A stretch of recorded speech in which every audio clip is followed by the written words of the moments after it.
Break ಆದ್ಮೇಲೆ ಮತ್ತೆ Karnataka politics league ವಿಶೇಷ ಕಾರ್ಯಕ್ರಮನ ಮುಂದುವರಿಸ್ತಾ ಇದ್ದೀನಿ. ಸಾಕಷ್ಟು ವಿಚಾರಗಳು ಇಲ್ಲಿ ಚರ್ಚೆ ಆಗ್ತಾ ಇದ್ದಾವೆ. ಜೋಸೆಫ್ ಹೂವರ್ ಒಂದು ಪತ್ರದ ಬಗ್ಗೆ ಮಾತಾಡ್ತಾ ಇದ್ರು. ಒಂದು ಪತ್ರ ಬರೆದಿದ್ದೆ, ಸುಮಾರು ಪ್ರಶ್ನೆಗಳನ್ನ ಕೇಳಿದ್ದೆ ಅಂತ ಹೇಳ್ತಿದ್ರು. ಅದಕ್ಕೆ ಅಷ್ಟು ಸರಿಯಾದಂಥ ರೆಸ್ಪಾನ್ಸ್ ಬಂದಿಲ್ಲ ಅಂತ ಹೇಳ್ತಾ ಇದ್ರು. ಸರಿ ಅಲ್ವಾ ಜೋಸೆಫ್ ಅವರೇ? ಆಮೇಲೆ ಕರೆಕ್ಟ್ ರೆಸ್ಪಾನ್ಸ್ ಸರಿಯಾಗಿ ಬಂದಿಲ್ಲ ಅಂತ ಹೇಳ್ತಿದ್ರಿ. ಹೌದು. ಓಕೆ ವಿಜಯ್, ಏನಂತೀರಿ? ಜೋಸೆಫ್ ಅವ್ರು ಬರೆದಿರೋ ಪ್ರಶ್ನೆ ಎಲ್ಲದಕ್ಕೂ ಅರ್ಥ ಇದೆ. ಅವ್ರು ಕೇಳಿರೋದ್ರಲ್ಲಿ ತಪ್ಪೇನಿಲ್ಲ. ಅವ್ರು ಕೇಳಿದಕ್ಕೆ ಉತ್ತರನು ಕುಂಬ್ಳೆದು ನಾನು ಹೇಳ್ತೀನಿ ಏನ್ ಬರ್ದಿದ್ದಾರೆ ಅಂತ. As a club secretary you got the right. ನೀವು ಕೇಳು ಇಲ್ಲ ಅಂತ ಹೇಳ್ತಾ ಇಲ್ಲ, ಅಲ್ಲಿದೆ. That's what it says. ಅದಲ್ದಿರಾ ಏನ್ ಹೇಳ್ತಾನೆ, as a journalist only why you should get preferential rate, you will be answered. He never said that he will not answer. ಎಲ್ಲಾರ ಹೇಳಿದಾರ ಮೇಲ್ ಅಲ್ಲಿ appropriate time ಅಂತ ಅನ್ನೋ ಪ್ರಶ್ನೆ. Let me finish, Joe. I am not talking. What he has said is at the right appropriate time ಅಂತಂದ್ರೆ ಎಲ್ಲರಿಗೂ the whole world we know what the accounts is. ಎಷ್ಟು spend ಮಾಡಿದೀವಿ, ಅದಕ್ಕೆ ಫುಲ್ ಅಕೌಂಟ್ಸ್ ಬರೀತಾ ಇದೀರಿ. ಈಗ ಎಲ್ಲೆಲ್ಲಿ ಖರ್ಚಾಗಿದೆ, ಯಾರು ಬಿಲ್ಸ್ ಪೇ ಮಾಡ್ತಾ ಇದೀವಿ ನಾವು, ಅದು ಟೋಟಲ್ ಅಮೌಂಟ್ ಆದ ತಕ್ಷಣ on September 18th they will call for a press conference. That I'll tell you. In the press conference whatever questions are asked, whatever questions are thrown up, ಅಲ್ಲಿ ಉತ್ತರ ಹೇಳ್ತಾ ಇದ್ದಾರೆ. ಅದಕ್ಕೆ ಅವ್ರು ಹೇಳಿರೋದು Kumble is A very close friend of Joseph. ಅದು ಗೊತ್ತಿರದೆ ನೀವು ಹೇಳಲ್ಲ ಅಂತ ಹೇಳೇ ಇಲ್ಲ.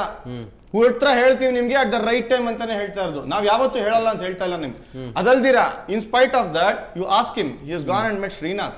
Srinath has sat with him and then spoken to him. ಎಲ್ಲಾನು ಕ್ಲಾರಿಫಿಕೇಶನ್ಸ್ ಮಾಡ್ತೀವಿ ಅಟ್ ದ ರೈಟ್ ಫಾರಮ್ ಅಂತ ಹೇಳಿ.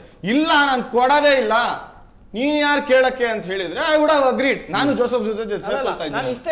That's a simple answer what I have given. ಒಂದು ನಿಮಿಷ when he finishes I want to talk. yes ಹೇಳಿ. ಈಗ ನಾನು ಹೇಳೋದಂದ್ರೆ, ನನಗೆ ರಿಲೆವೆಂಟ್ ಫೋರಮ್ ಅಂದ್ರೆ ಏನು? As a club president I want to ask questions. What is the relevant forum? Nobody has an answer for that. ನಾನು ಜರ್ನಲಿಸ್ಟ್ ಆಗಿ ಬರಿಬೇಕಾದ್ರೆ do I have to wait for September 18th to write about what is happening? To get the facts right ಎಲ್ಲ collect ಮಾಡಬೇಕು. Vijay please, ಅರ್ಧಂಬರ್ಧ ನಾನು ಏನಕ್ಕೆ ಕೇಳಿರೋದು ದಯವಿಟ್ಟು ಹಿಂಗ. When I ask a question is I want the facts, right? So when I talk about it or write about it, exactly, I give exactly. And you want the complete facts. So that means I have to wait till September 18th and give all the ill-conceived notions. ಏನೋ ಬರುತ್ತೆ. That's assumption. That's assumption. ನನಗೆ assumption ಅಲ್ಲ. You're assuming that ill-conceived notions ಅಂತ you'll be given facts. ಇಲ್ಲ, why should I wait till September 18th? Till the bills are paid, ಏನೇನಾಗಿದೆ ಎಲ್ಲಾನು ತಗೊಂಡು ಎಷ್ಟು ಖರ್ಚು ಮಾಡಿದೀವಿ, ಎಷ್ಟು ಕಲೆಕ್ಷನ್ ಆಗಿದೆ, ನಾನು ಯಾಕೆ September 18th ತನಕ ವೇಟ್ ಮಾಡಬೇಕು? To get the facts right. ಬರಿಬೇಕು. To get the facts right. ಏನ್ ಫ್ಯಾಕ್ಟ್ಸ್ ಬೇಕು?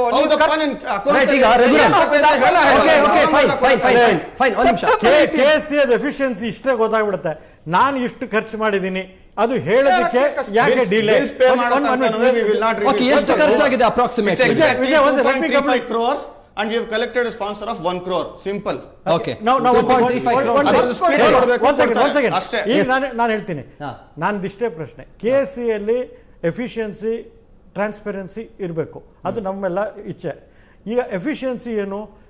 A person of caliber of Anil Kumble, a person of caliber of Javgal Srinath, not only good cricketers, well educated, computer alli pranitru, ella tarada idu madoru, to give an expenditure about Platinum Jubilee September 18th andre agirode yavaga August 17th. So one ನಿಮಿಷ ಅದು ಆಯ್ತು, they are taking time. ಈಗ ವಿಜಯ ಭಾರದ್ವಾಜ್ ಹೇಳ್ಬಿಟ್ರು. I am talking in two ways. Information is required. ಸರಿನೋ ತಪ್ಪು ಅದ್ರ ಬಗ್ಗೆ ಆಮೇಲೆ ಚರ್ಚೆ ಮಾಡೋಣ. ನೀವು ಕೊಡಬೇಕು ಆಸ್ ಎ ಕೇಸ್. ನಾನು because I am also part of it, I am liking the way the computer is being use. So give it. Why are you dealing? Number one. Number two, ಈಗ you are getting you are telling X expenditure or Y expenditure. Is A journalist. Now I want to write about it. You can't tell him, you wait till 18th, what expenditure is come. And then, if he speculates, and if he tells, he quotes X, Y, Z.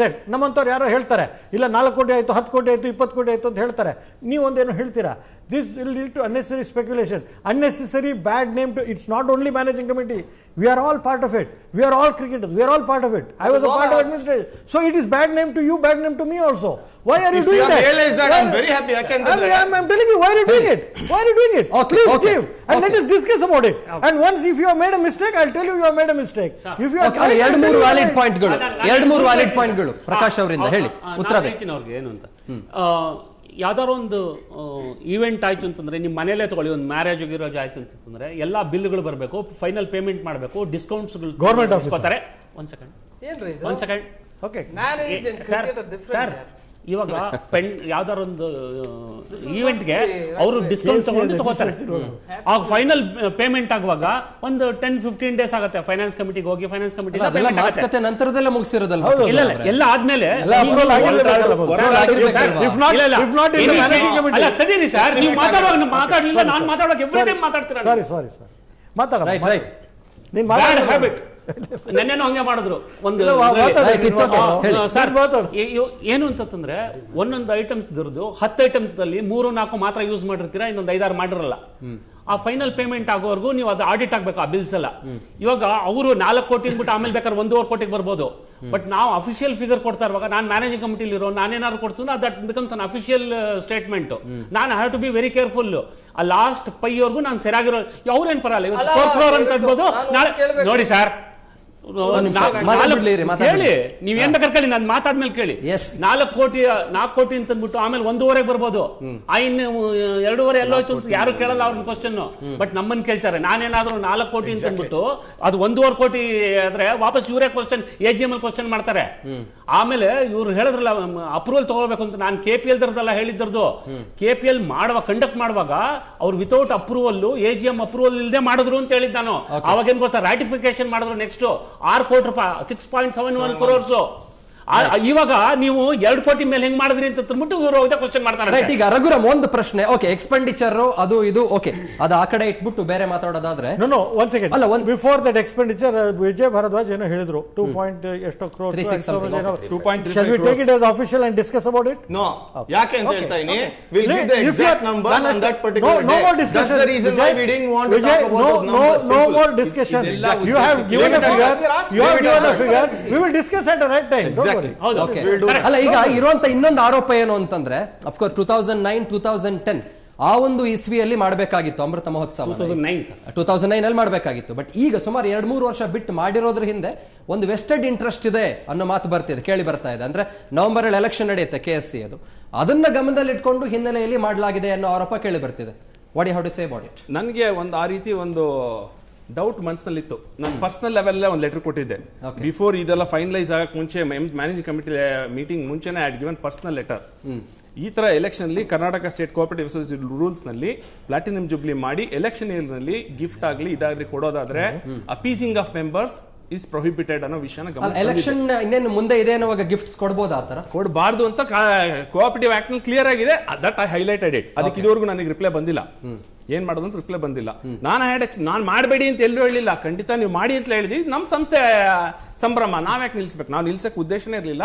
ಮಾಡೋಗಿದ್ರೆ correct ಆಗಿ ಮಾಡಿ, ಈ ರೀತಿ ಮಾಡಿ. ಈಗ ಇಷ್ಟೆಲ್ಲ ಗೊಂದಲ ಆಯ್ತು ದುಡ್ಡಿನ ಬಗ್ಗೆ. ಯಾಕೆ ಒಂದು ಬಜೆಟ್ ತಗೊಂಡಿದ್ರೆ ಏನಾಗ್ತಾ ಇತ್ತು? ಯಾಕೆ ಮಾಡ್ಲಿ? ಇದೆಯೋ ಕೆಲವು ಉದ್ದೇಶಗಳು ನಮ್ನ ಯಾರು ಕೇಳ್ಬಿಡ, ನಾವ್ ಹೆಂಗಾದ್ರೂ ಮಾಡ್ತೀವಿ ಅಂದಾಗ ನಿಮ್ಗಿಂತ ಹಿರಿಯರು ಗೊತ್ತಿರೋರು ಇರ್ತಾರೆ, ಅವರು ನಿಮ್ಗೆ ಸರಿಯಾದ ಸಲಹೆ ಕೊಡ್ತಾರೆ. ಎಷ್ಟು ಸಲ ಜನರಲ್ ಬಾಡಿನಲ್ಲಿ ಎಂತೆಂತ ಹಿರಿಯರು ಬಂದು ಒಳ್ಳೊಳ್ಳೆ ಸಲಹೆ ಕೊಟ್ಟಿರೋ ನಾವು ನೋಡಿದೀವಿ. 20 ವರ್ಷದಿಂದ ಜನರಲ್ ಬಾಡಿ ಅಟೆಂಡ್ ಮಾಡಿ ಇಷ್ಟೇ ಬೇಕಿದ್ದು. ಈಗ ನೋಡಿ ಅವ್ರಿಗೆ ಕ್ಲಿಯರ್ ಪಿಕ್ಚರೇ ಇಲ್ಲ. ಒಂದು ತಿಂಗಳಾಯ್ತು ಫಂಕ್ಷನ್ ಆಗಿ, they don't know exactly how much they spend. First of August ಇಂದ ಫ್ಲೀ ಮಾರ್ಕೆಟ್ ಶುರು ಮಾಡಿದ್ರು, ಪ್ರೆಸ್ ಕಾನ್ಫರೆನ್ಸ್ ಶುರು ಮಾಡಿದ್ರು, ಎಲ್ಲ ಶುರು ಆಯ್ತು. ಎಷ್ಟು ಖರ್ಚಾಗುತ್ತೆ? ನೀವು ಎಷ್ಟು ವರ್ಕ್ ಆರ್ಡರ್ ಕೊಟ್ಟಿದ್ದೀರಾ? ಎಷ್ಟಕ್ಕೆ ನೀವು ಆರ್ಡರ್ ಕೊಟ್ಟಿದ್ದೀರಾ? 15 ಡೇಸ್ ನಿಮ್ಗೆ ಗೊತ್ತಿದೆ ಅಲ್ಲ? ಗೊತ್ತಿದೆ ಅಲ್ಲ? ಎಲ್ಬಿಲ್ಲ ನಾಲ್ಗೆ ಅಂತ ಬಾಯ್ ಬಂದ ನಂಬರ್ ಏನಿಲ್ಲ, ನೀವ್ ಹೇಳಿ ಒಂದ್ ತಿಂಗಳು ಬಜೆಟ್ ಮಾಡಿದ್ರೆ ಈ ತೊಂದರೆ ಆಗ್ತಿತ್ತಾ? ಬಜೆಟ್ ಮಾಡಿದ್ರೆ ಈ ತೊಂದರೆನೇ ಇರ್ತಿರ್ಲಿಲ್ಲ. ಬಜೆಟ್ ಮಾಡಿಲ್ದಿರೋ ತಪ್ಪು ಅನ್ನೋದು ಒಪ್ಪಬೇಕು ಅವರು. Exceed the limits. ಇವರು ಸೆಲ್ಫ್ ಇಂಪೋಸ್ಡ್ ನೋಡಿ ಬೈಲಾ, ದಯವಿಟ್ಟು KSA ಬೈಲಾ ನಿಮ್ಗೆ ನಾಳೆ ತಂದ್ಕೊಡ್ತೀನಿ. ಅದ್ರಲ್ಲಿ ಎಲ್ಲೂ ಎಷ್ಟು ಕ್ಯಾಪ್ ಹಾಕಿಲ್ಲ, ಎಷ್ಟು ಅಮೌಂಟ್ ದೊರದಕ್ಕೆ ಅಂತ ಅಂದ್ಬಿಟ್ಟು. ಇವರು ಸೆಲ್ಫ್ ಇಂಪೋಸ್ ಎಷ್ಟು ಮಾಡ್ಕೊಂಡಿದ್ದಾರೆ ಅಂದ್ರೆ, ಮೊದಲಿಂದ 2 ಮಾಡಿದ್ರು, 2 ಇಂದ 5 ಹೋದ್ರು. ಅವ್ರೇನ್ ಹೇಳಿದ್ರು, it's only for world cup ಅಂತ ಅಂದ್ಬಿಟ್ಟು ಕ್ಯಾಪಿಟಲ್ ಎಕ್ಸ್ಪೆಂಡಿಚರ್ ಆಗಿದ್ದಿದ್ರೆ ಹಂಗಾರೆ 6.71 crores KPL ಕ್ಯಾಪಿಟಲ್ ಎಕ್ಸ್ಪೆನ್ಸಸ್.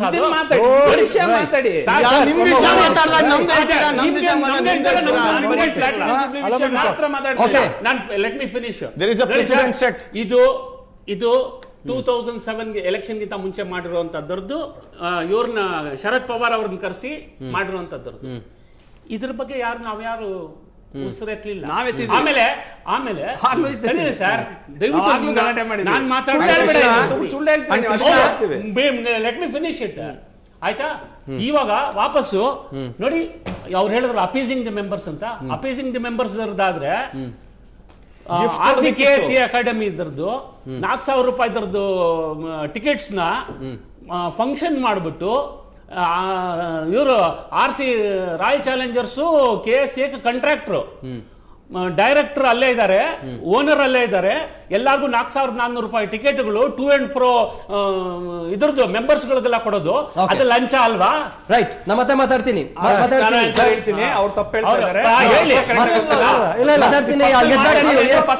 ಅವ್ರನ್ನ ಕೂಡ್ಸ್ಕೊಂಡು ಮಾತಾಡಿ ನೀವು. Member stand itself is the gift by the Vijay Mallya. ಅವ್ರ ಚಾರಿಟಿ ಅವ್ರು ಕೊಡ್ತಾರೆ.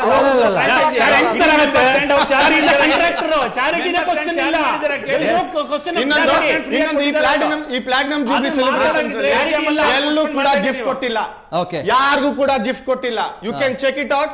No cash, no Titan watches, nothing. ಎಲ್ಲೂ ಗಿಫ್ಟ್ ಕೊಟ್ಟಿಲ್ಲ. ನಾನು ಹೇಳೋದು ದೇರ್ ಆರ್ 2 things. ಈಗ ಗಿಫ್ಟ್ ಕೊಟ್ಟಿಲ್ಲ ಅಂತ ಹೇಳ್ತಾರಲ್ಲ, the treatment given to the members is the worst.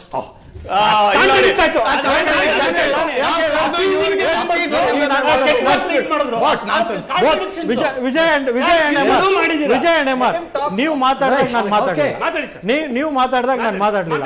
ನಾನು ಮಾತಾಡಿದಾಗ ನೀವು ಮಾತಾಡ್ಬಾರ್ದು. ನೀವ್ ಯಾಕೆ ಮತ್ತೆ ಮಾತಾಡಿದ್ರಿ? ಸಾರಿ ಹೇಳು. ಈಗ ನಾನು ಇಷ್ಟೇ ಹೇಳೋದು, the treatment given to the members ಎಲ್ಲಿದ್ರು ಮೆಂಬರ್ಸ್ ಪ್ಲಾಟಿನಂ ಜೂಬ್ಲಿಯಲ್ಲಿ ಸ್ಟ್ಯಾಂಡ್ ಅಲ್ಲಿ gallery number 1. Number 2, members platinum jubilee ಅಂದ್ರೆ ಏನು? ನಾವು ಎಲ್ಲರೂ ಸಂಭ್ರಮ, ಅದ್ರ ಬಗ್ಗೆ ನಾವು ಎಲ್ಲರೂ ಎಂಜಾಯ್ ಮಾಡಬೇಕು. ನಾನು ಆಸ್ ಎ ಮೆಂಬರ್, ನಾನು ಮೆಂಬರ್ ಇಲ್ಲ, I am not a life member, ಆದರೆ ಓನ್ಲಿ ಕ್ರಿಕೆಟ್ ಆಡೋದು ಅಷ್ಟೇ. ಅದಕ್ಕೆ ಹೇಳ್ಬಿಡೋಣ ಮೊದಲೇ, ನಾನೇನು ಮಾಡ್ತೀನಿ, ನಾನು ಲೈಫ್ ಮೆಂಬರ್ ಇರೋದ್ರಿಂದ ನಾನು ನನ್ನ ಫ್ಯಾಮಿಲಿ ಬಂದು ನಾನು ಈ ಪ್ರಸನ್ನ ಮೀಟ್ ಮಾಡ್ತೀನಿ, ನಾನು ಬಿಷನ್ ಸಿಂಗ್ ಬೇಡಿ ಮೀಟ್ ಮಾಡ್ತೀನಿ, ಎಲ್ಲ ಮಾಡ್ತೀನಿ ಅಂತ ನನ್ನ ಭಾವನೆ. ನೀವೇನ್ ಮಾಡ್ತೀರಿ? ನನ್ನ ಗ್ಯಾಲರಿಯಲ್ಲಿ ಕೂಡ್ಸಿರಿ, ಹೆಂಗಂದ್ರೆ ಈ ಸ್ಪೆಕ್ಟೇಟರ್ಸ್ ಕೂಡಿಸ್ತಾರಲ್ಲ ಆ ತರ ಕೂಡ್ಸಿದಿರಿ. ಸೊ ನಿಮ್ದು ಟ್ರೀಟ್ಮೆಂಟ್ ಏನು, ನಿಮ್ದು ಆಟಿಟ್ಯೂಡ್ ಏನು? Why are you treating the members so shabbily? Number 1. Number 2, ನೀವೇನ್ ಮಾಡಿದ್ರಿ? ನಾವು ಇಂಪ್ರೆಸ್ ಮಾಡೋಣ ಮೆಂಬರ್ಸ್. ವಿಜಯ್ ಇದೆ ಮತ್ತೆ ವಾಪಸ್. Why are you talking in the middle? Now, when you are talking, did I speak? I can talk. I can talk 100. You are also doing the same thing. I'm talking about the subject. I'm talking about the members. Okay, Prakash. I'm only talking about the members. Sir, let me complete. Members na appease simple. One ನಿಮಿಷ ಮಾತಾಡ್ತೀನಿ. I'm bringing the facts. Is it not a fact that you put them in the which is a gallery? Which is the gallery? Where you put 2,500 rupees decorporate box. No. ಮಳೆ ಬರಬಾರದು. Where you prepare? ನೆನಿದ್ದಾರೆ ಅಂತ ಅನ್ಬಿಟ್ಟು. Sorry.